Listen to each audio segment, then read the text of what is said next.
No Policy Pete is cool with corruption. So the Huffpost ran an article the other day entitled, Pete Buttigieg is the only top 2020 Democrat taking money from Washington lobbyists. Pretty sad.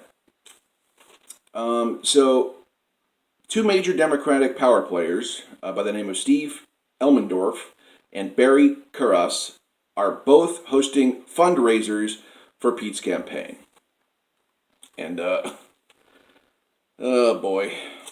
And Pete's campaign communications director had this to say, quote, Pete has never made a decision based on a contribution that he's received, and where he receives his contributions from has no bearing on policy positions and governmental actions he takes.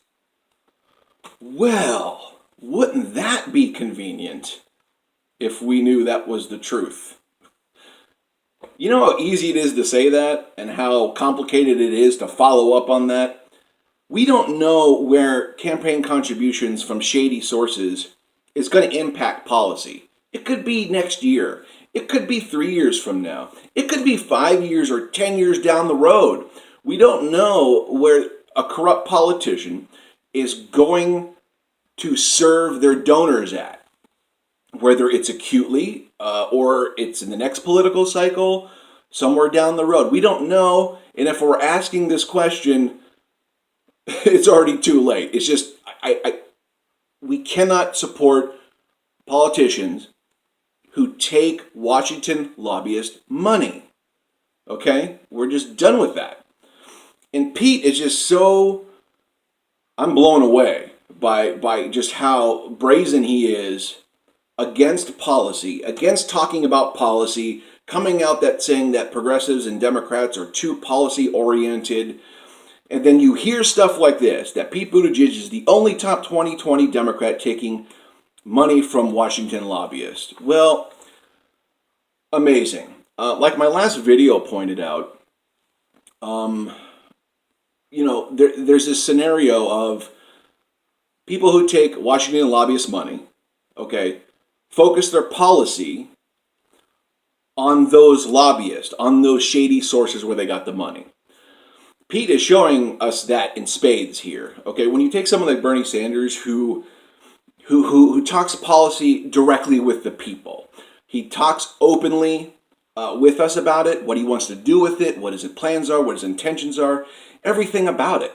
And then you have a guy like Pete Buttigieg who openly says the left is too policy oriented and too wonky and just, we need to be more philosophical. We need to be more values-based and stuff like that.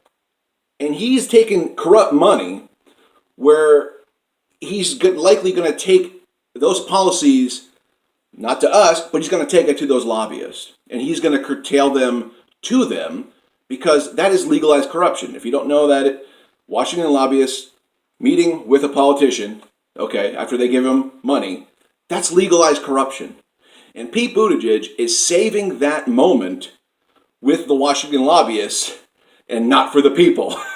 So he's trying to get off here easily by saying the left is too policy oriented, which is just an absurd. It's just absurd to not be policy oriented, no matter which side you're on. Okay, but Pete is taking the policy talk to the smoky back rooms with Washington lobbyists. More than likely. He is definitely being shady, he's being dodgy, and he's just being fallacious in his rhetoric. And I don't trust him. I know he's a good guy on certain levels. I know he's courageous. I know he's a war veteran. I know he has positive attributes, okay? I'm just slamming him here with the lobbyist money and some of the things he said. As a person, I think he's going to do good things. I think he'd make a great governor.